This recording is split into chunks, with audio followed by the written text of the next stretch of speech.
coffee ko. Sarap yan.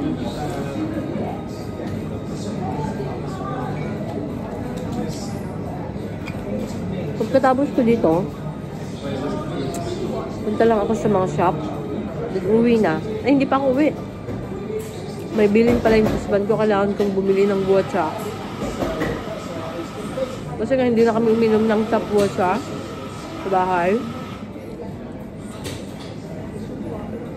Hindi komportable na yung tiyan ko kasi. Pero ilang taon din akong uminom ng tap buwatsa. Ang napansin ko lang, laging grug-grug-grug yung tiyan ko. Pero nung nag-shift kami ng still water, tsaka nung nag-shift kami ng mineral water, hindi na masyadong mag-grug-grug yung tiyan ko. So yeah. Ang sarap ng coffee nila. Actually, masarap yung mga timpla talaga dito.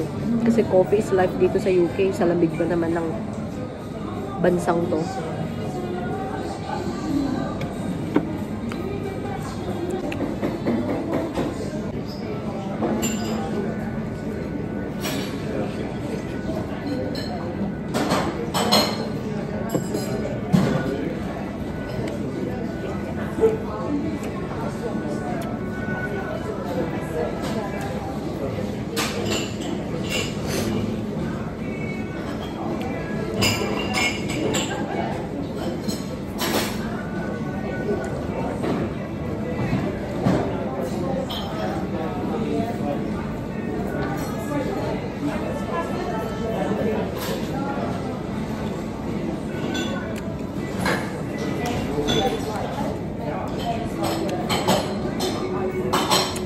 Ito na yung breakfast and lunch ko mga kasweetang kasi hindi pa ako kumain.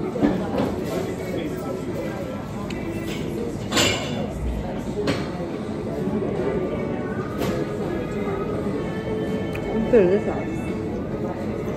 Maganda yung lightning dito.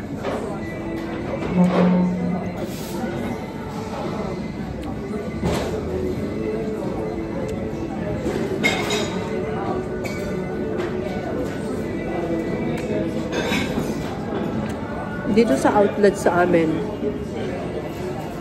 naglakad lang ako from our house going here. So, malapit dito yung work ng husband ko.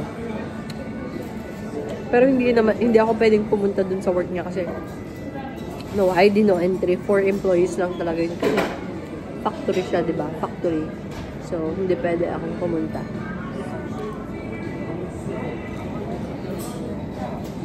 Oh!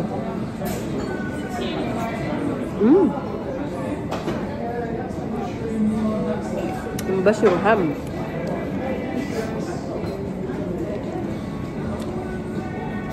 So, mga ka-sweet langs, 1 week holiday nga ako sa trabaho. Kaya, 1 week akong video-video lang. So, parang relax lang tayo ngayon.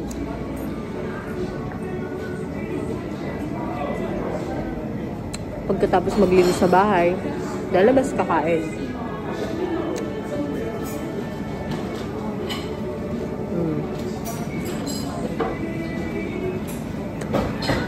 Minsan maganda din magkaroon ng ganitong time sa sarili mo. Alam mo yung burnout ka na sa work, kailangan mo ding magpahinga with coffee.